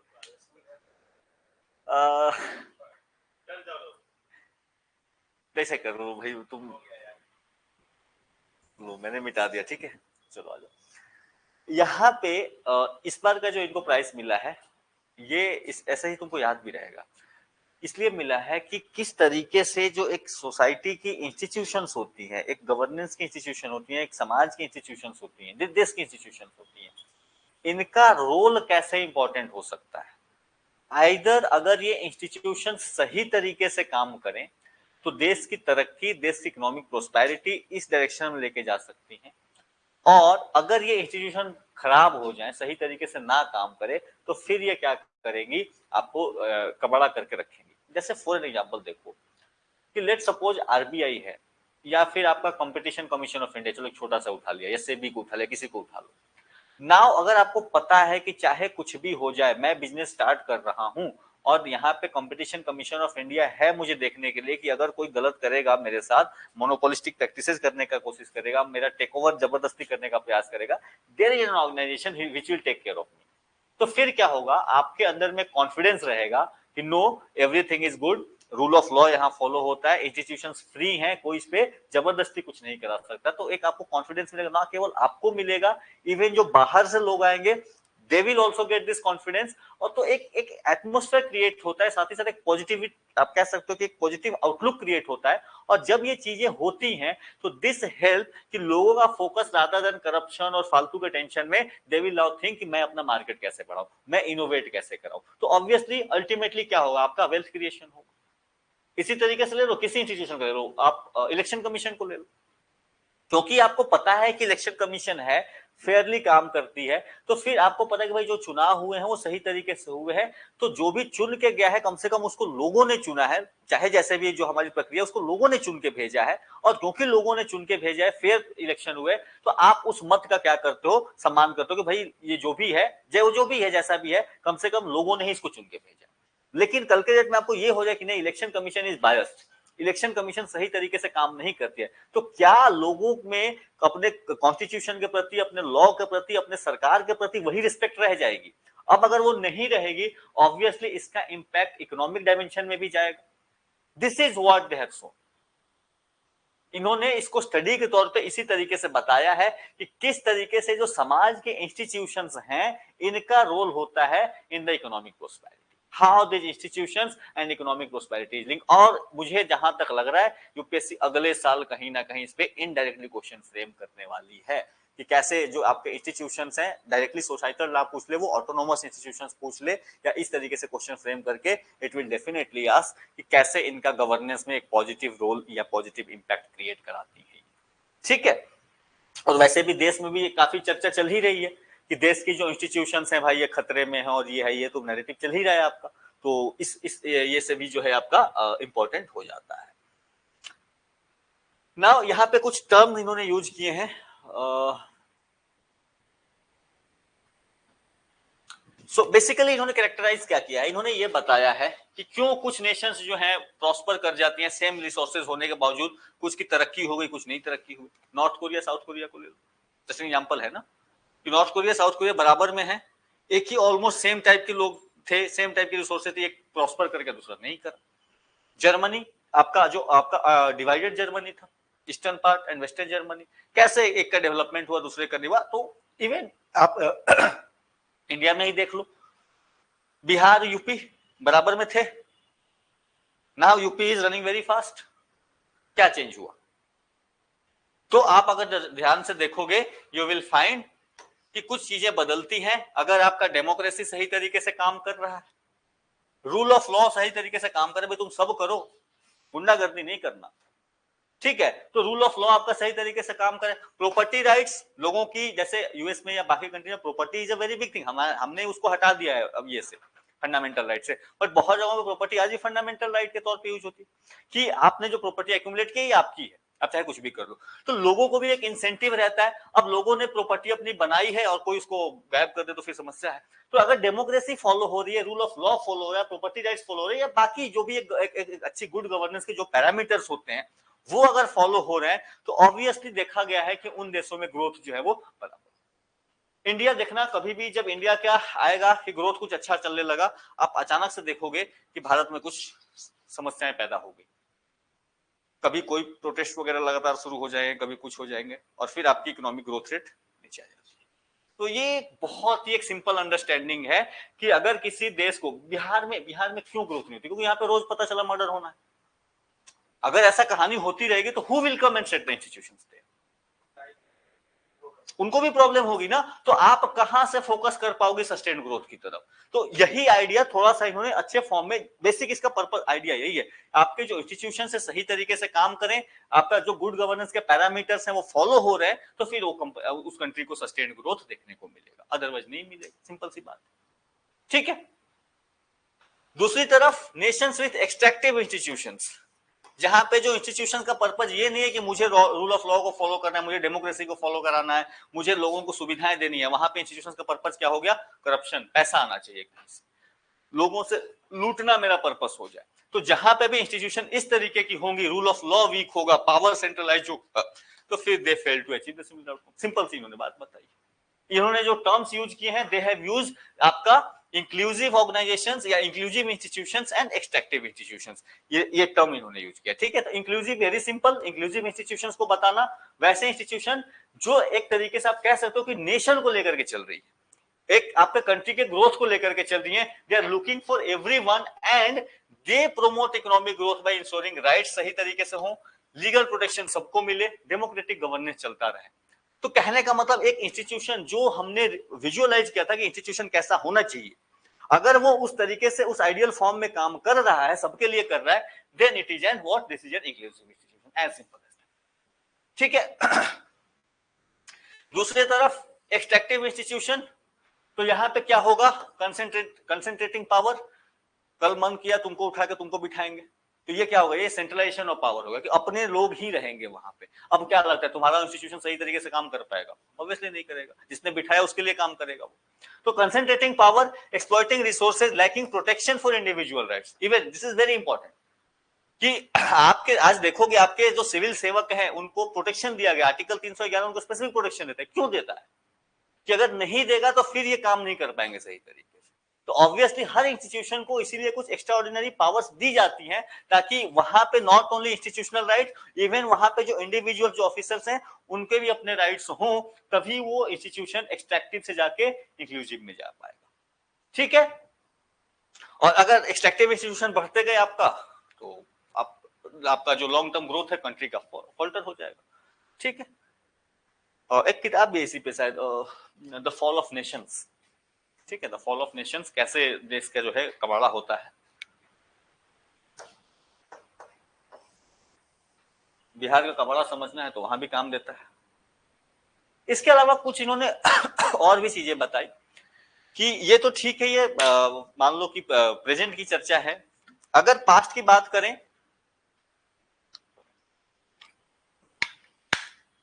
तो जिन कंट्रीज पे कॉलोनियल इन्फ्लुएंस रहा है, वहां की कॉलोनी जहां पे कॉलोनीज बनी, वहां पे भी ग्रोथ को दो तरीके से समझा जा सकता है। उन्होंने कहा कि कॉलोनीज में कुछ जगहों पे जो वहां पे पावर थी, कॉलोनियल पावर थी, उन्होंने क्या करा कि वो वहां पे एस्टैब्लिश हो गए, लॉन्ग टर्म तक रुके। अब क्योंकि उन्होंने देख लिया कि मुझे यहाँ पे एस्टैब्लिश होकर लॉन्ग टर्म तक रुकना है, तो दे एस्टैब्लिश द इंक्लूसिव ऑर्गेनाइजेशन। इसका सबसे अच्छा एग्जांपल ऑस्ट्रेलिया को देखो, यूएसए को देखो, या ऑस्ट्रेलिया सबसे अच्छा तुम्हें दिख जाएगा। कॉलोनियल पावर्स गई, बट उनके दिमाग में था कि मुझे यहाँ पे रुकने का है, मुझे यहां से निकलने का नहीं, रुकने का है। तो वहां पे उन्होंने इंक्लूसिव ऑर्गेनाइजेशंस को डिजाइन किया, and then what they did कि वहां पे आप उन देखोगे कि वहां पे इकोनॉमिक ग्रोथ आपको बेहतर दिखेगी। तो European settled for the long term, they set up inclusive institution that fostered economic growth. ये एक इनका व्यू है, बट अगेन क्योंकि इनको मिला है, लोगों ने माना है, तो यू हैव टू अंडरस्टैंड। दूसरी चीज, दूसरे तरीके में का आंसर था, इंडिया रुकने का मूड नहीं है, अपना सिंपल सा फंक्शन क्या था, लो और निकलो। ठीक है। तो जो आपका लिखते हैं ना, वो कौन से थे, grand old man of India, दादा भाई नौरोजी, कि भाई यहां से सारा का सारा तुम जो है गंगा से निकाल करके पैसा और सीधा थेम्स में निकालते हो, ये कौन सा स्पॉन्ज बनाए हो भाई यहाँ। तो वही कहानी है कि इनको था कि अपने को यहाँ रुकना नहीं है। अब जब रुकना नहीं है तो वहां पे इन्होंने इंस्टीट्यूशन इस तरीके से डिजाइन किए ताकि जो ज्यादा से ज्यादा क्या कर सके, एक्सप्लॉइट कर सके। तो सिंपल एक इसका भी रोल, यानी कि कॉलोनियल हिस्ट्री का भी रोल ऑब्वियसली होता है सोसाइटी के डेवलपमेंट में। दोनों चर्चाएं हो, एक प्रेजेंट की बात करी, दूसरा पास्ट की बात। तो फ्यूचर के लिए आपको आउटलुक भी दे दी कि अगर आपको फ्यूचर में सस्टेन्ड ग्रोथ चाहिए होगा तो क्या करना होगा, अपने इंस्टीट्यूशंस को स्ट्रेंथन करिए। अगर आपको नॉट ओनली दैट, आपको इवन वर्ल्ड लेवल पे आपको ग्लोबल गवर्नेंस की भी बात करोगे, तो वहां पे भी आज के डेट में चर्चा है ना कि इवन सही तरीके से काम नहीं कर रहा है, WHO सही तरीके से काम नहीं कर रहा है, वर्ल्ड ट्रेड ऑर्गेनाइजेशन बायस्ड हो चुका है। तो आपको क्या लगता है कि ग्लोबल गवर्नेंस भी फॉल्टर करेगा? ऑब्वियसली करेगा।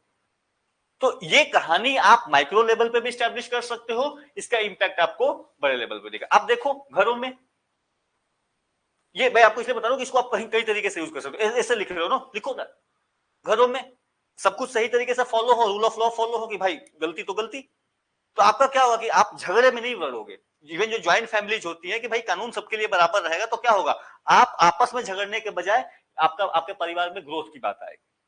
लेकिन वहां पे हो जाएगा ना कि कोई बायसनेस आ जाए, तो नाउ यू विल सी, वो अलग कहानी होती है, घर टूटने लगते।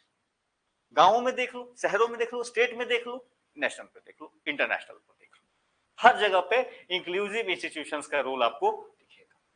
ठीक है, इन्होंने नेशंस की बात करी, बट आप इसको अप्लाई कहीं भी कर सकते, राइट। देन ये एस मोगलू, ठीक है, एस मोगलू ने ये कहा कि ग्लोबल डेमोक्रेसी जो है यहाँ पे डिक्लाइन हो रहा है, हर जगह की कहीं पे मतलब तानाशाही बढ़ रही है, कहीं पे जो डेमोक्रेसी का वैल्यू था वो कम हो रहा है, कहीं पे राइट विंग का बढ़ना हो रहा है। तो ये इनका ये था कि यहाँ पे ये चीजें हो रही हैं और इसी वजह से क्योंकि वहां पे पावरफुल लीडर्स आ रहे हैं, तो पावरफुल लीडर्स के आने की वजह से जो इंस्टीट्यूशनल की स्ट्रेंथ है, जो इंस्टीट्यूशंस की ऑटोनॉमी थी वो क्रम्बल हो रही है। तो काफी हद तक इन्होंने सही भी कहा कि क्योंकि अब जैसे ही कहीं पे भी आप देखो कि हर जगह पे पावरफुल लीडर्स का राइज, रशिया पुतिन, बीच में ट्रंप साहब थे, अभी थोड़ा सा डाउन हो गया यूएसए, आप नीचे चले जाओ टर्की में एर्डोगान इतने दिनों से हैं, मोहम्मद बिन सलमान सऊदी अरबिया, वो तो खैर डेमोक्रेसी ही नहीं है, इंडिया मोदी जी आ गए, पाकिस्तान की तो खैर अभी बात ही हटा दो, चाइना जी जिनपिंग। अब अगर सेंट्रलाइज पावरफुल लीडर्स आएंगे तो वहां पे जो स्टैब्लिश इंस्टीट्यूशंस हैं, जो पावरफुल लीडर्स कभी भी आएगा, पावरफुल लीडर आएगा तो वो इंस्टीट्यूशन को शैडो कर देगा, ये हमेशा चलता है।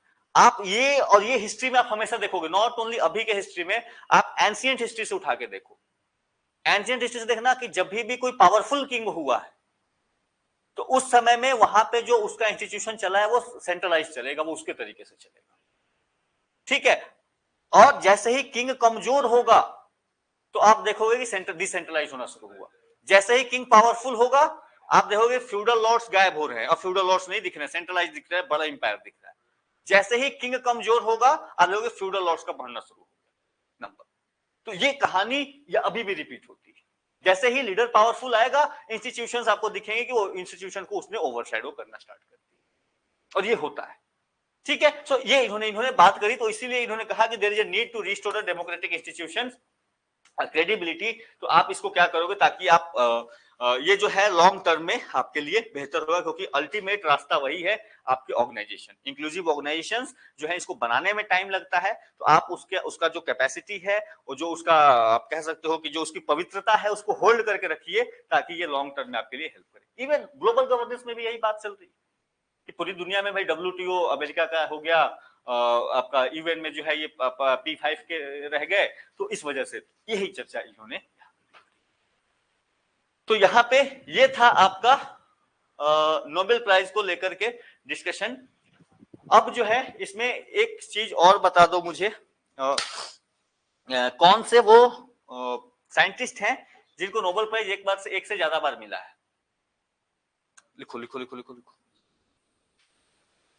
कौन से वो साइंटिस्ट हैं जिनको नोबेल प्राइज एक से ज्यादा बार मिला? अब ये फैक्चुअल डेटा है थोड़ा सा।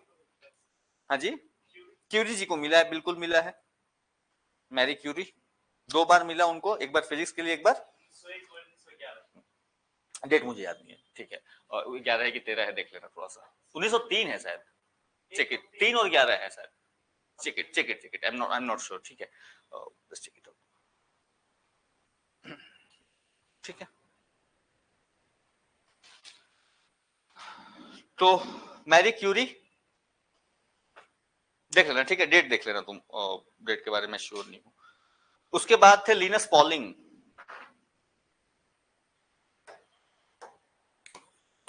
एल पॉलिंग, ठीक है, लिनस पॉलिंग।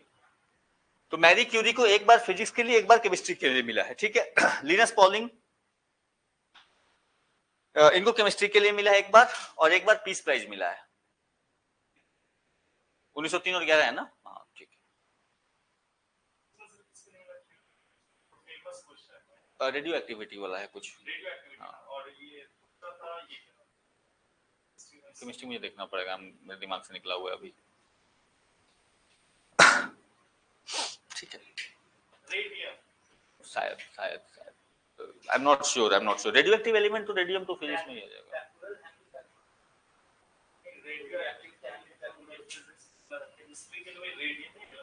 देख लेना, चेक कर लेना उसको, ठीक है। इसके अलावा तीसरे जो है दैट इज जॉन बर्दिन,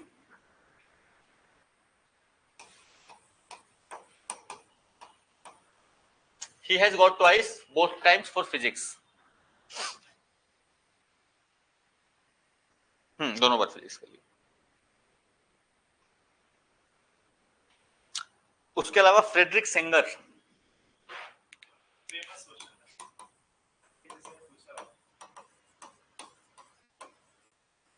ठीक है, इनको केमिस्ट्री के लिए मिला दोनों बार।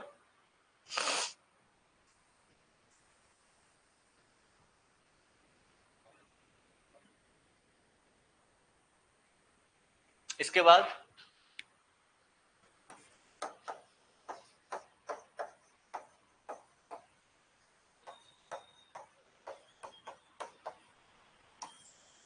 कार्ल बैरी शार्पलेस।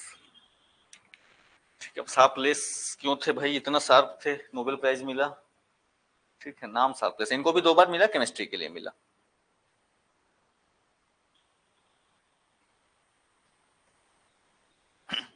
ठीक है, इसके बाद जो है 2 इंस्टीट्यूशंस हैं जिनको 2 बार मिला है। वन इज लिख लो, United Nation High Commissioner for Refugees, UNHCR. ठीक है, यूनाइटेड 2 इंस्टीट्यूशंस जिनको 2 बार मिला, तो पीस प्राइज ऑब्वियसली मिला होगा।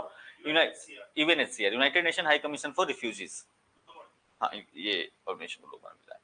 और दूसरी जो है इंटरनेशनल रेड क्रॉस सोसाइटी, इसको भी 2 बार मिल चुका। ठीक है, तो आपका इंस्टीट्यूशंस में यूएनएचसीआर और इंटरनेशनल रेड क्रॉस सोसाइटी, हाँ दोनों पीस में, इंस्टीट्यूशंस को पीस में ही मिल सकता है ना।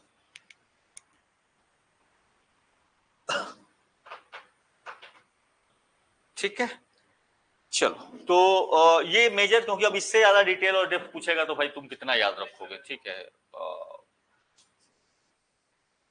इसके अलावा इंडियंस लिख लो, लिख लो, लिख लो। तो पहले वो जो इंडियंस थे, ठीक है, इंडियन मतलब उस समय सिटीजन थे, सिटीजन के तौर पे थे, लिखो या रिसाइड लिखो, Indians residing in India at the time of they got the prize. पहला रविंद्रनाथ टैगोर, लिटरेचर के लिए, गीतांजलि। ठीक है, दूसरे सीवी रमन, ठीक है, फिजिक्स, तो Raman effect, scattering of light से रिलेटेड इनका काम था। ठीक है, सीवी रमन। तीसरी मदर टेरेसा, ठीक है, इनको पीस के लिए।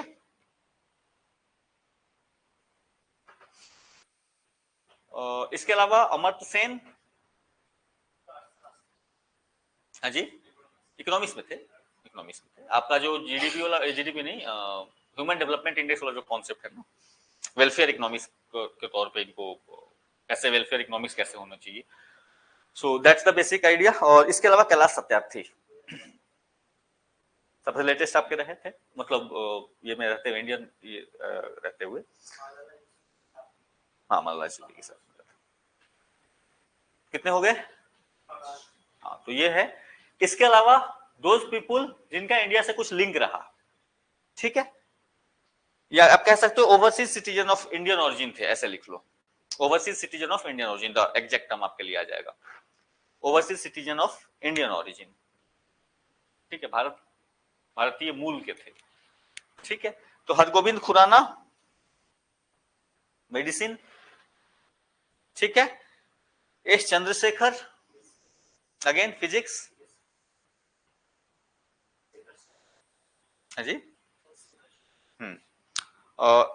ठीक है, Hargobind Khorana, S Chandrasekhar, V Ramakrishnan, chemistry.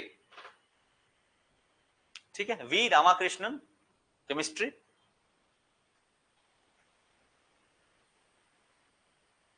और अभिजीत बैनर्जी फॉर इकोनॉमिक्स।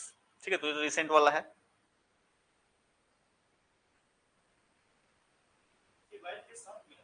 हाँ, Esther Duflo and Abhijit Banerjee.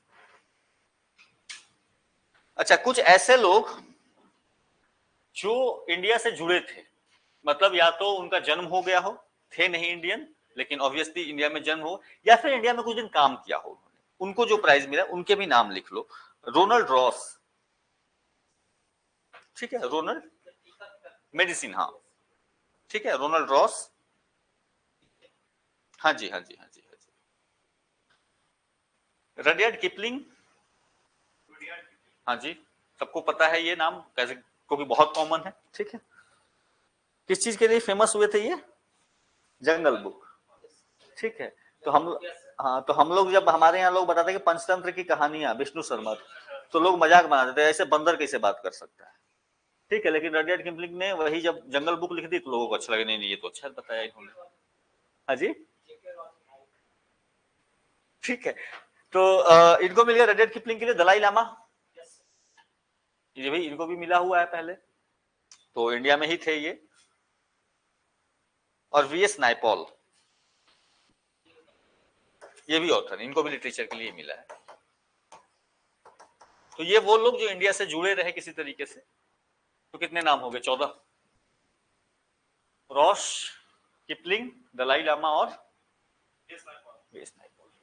तो 4 यहाँ पे थे, 5 आपको इंडियन और 5 इंडियन ओरिजिन के हो गए, 10 4 14। 5 नाम वैसे जिनको दोबारा मिला है और 2 इंस्टीट्यूशन के नाम जिनको दोबारा मिला है। बहुत सारा डेटा हो गया आपके पास, ठीक है। और कुछ नहीं है, नाम ही है बस। इतने नाम आप अच्छा याद करते हो। अब जैसे मुझे नाम याद नहीं होते, मेरे साथ ये समस्या है, ठीक है। हाँ, मुझे नाम नहीं याद होते। और डेट भी, मतलब डेट, हाँ डेट वाला भी इशू है। नाम तो चलो, डेट तो बिल्कुल नहीं याद होता मुझे। नाम में मेरे साथ इशू है बहुत, मतलब मैं कंफ्यूज कर जाता हूँ, ये बहुत इजीली कंफ्यूज कर जाता हूँ। जैसे ही 2 नाम सिंगल दिखेंगे ना मैं, तो आप इसको जरूर याद करें, ठीक है। बाकी इस पोर्शन से अब ही मुझे नहीं लगता कि कुछ और देखते हैं, कुछ अगर आएगा तो ये करेंगे। बताया तो तुम्हें?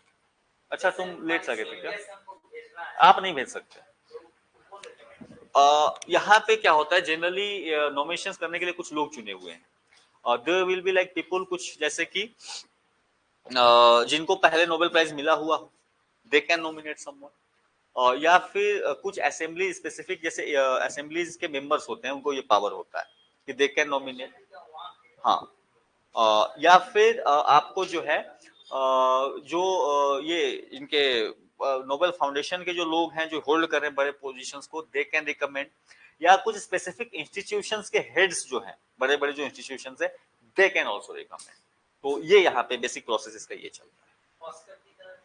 ऑस्कर में क्या है ना, ना देश के हिसाब से आप नहीं कर सकते, वैसा वैसा यहाँ पे नहीं सिस्टम, ठीक है। लोग ये करा लेता है ऑब्वियसली। देखो मान लो कोई इंस्टीट्यूशन, अब कोई साइंटिस्ट है किसी इंस्टीट्यूट से जुड़ा हुआ है यहाँ पे, तो ऑब्वियसली वो किसी और इंस्टीट्यूशन से जुड़ा होगा, तो वहां से अपनी पैरवी लगवाएगा कि भाई मेरा भी नाम रिकमेंड करो।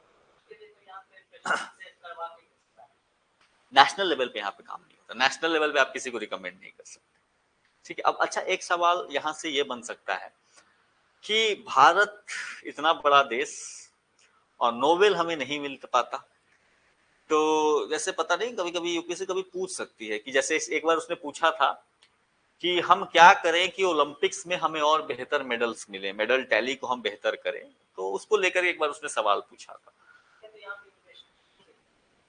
तो नहीं, मैं इसलिए आपको बोल दे रहा हूँ कि जैसे ओलंपिक के लिए उसने पूछा ना कि कैसे आप मेडल टैली को बढ़ाओगे, तो हो सकता है नोबेल भी एक अच्छा, क्योंकि काफी रेपुटेड प्राइज है, तो हो सकता है कि आपसे सवाल कभी ऐसे ना पूछे, किसी इंटरव्यू में कोई पूछ दे कि अच्छा भारत में नोबेल प्राइज लोगों को नहीं मिले, इतना बड़ी पॉपुलेशन के बाद मात्र इतने नोबेल प्राइज आपको गिन के मिले, तो इसको संख्या इसकी बढ़ाने के लिए हम क्या कर सकते हैं?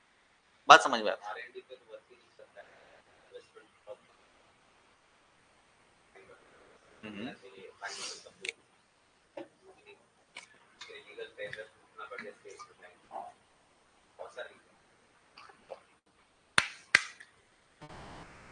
कोशिश करो कम से कम इस पे 4-5 पॉइंट्स लेके आने का। लिखो लिखो लिखो लिखो, हाँ अरे लिखो, हो जाएगा प्रैक्टिस ना। तुमको कम से कम 2-4 मैं इनपुट दे दूंगा, मेरे साथ बैठे रहोगे तो। सिंपल आइडिया समझ में आया क्या बोला मैंने? भारत में नोबेल प्राइज नहीं मिलते हैं, तो या तो आप इसको क्या हम कर सकते हैं इसको बेहतर करने के लिए, सिंपल सा सवाल आपके। अब इसको किसी तरीके से लोग फ्रेम करें, आप सॉल्यूशंस लिखो, या आप कमियां भी लिख दो, 4-5 सॉल्यूशंस बता दो। हाँ बिल्कुल बिल्कुल बिल्कुल, ठीक है। तो इतनी कहानी थी, मैं ऑनलाइन बंद कर रहा हूँ, then I will check and फिर आपको ये बस सिंपली आप मुझे पॉइंट्स भी लिख दोगे ना, और थोड़ा अगर फैक्ट्स डाल सको 1-2 तो